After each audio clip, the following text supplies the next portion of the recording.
Hello, what's up mga kapuluts? So ayun nga no, ilang linggo rin tayong hindi nakagawa ng video no kasi busy tayo guys eh. Marami kasing kanya-kanyang ginagawang nakalipas na araw eh.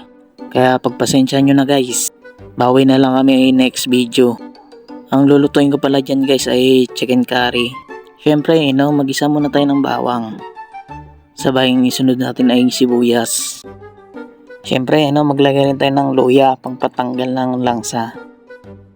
Tapos isunod na natin yung manok natin, gisahin na natin yan, insan. O ang hirap maghalo habang hawak mo isang camera no. Yan, ginusto mo yan eh.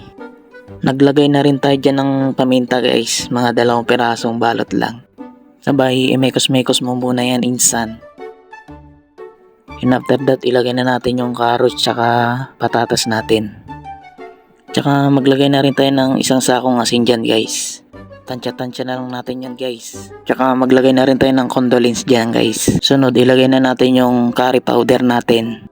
Ang ginamit ko pala dyan guys ay evaporada. Pwede naman kayo gumamit ng gata ng niyog dyan guys.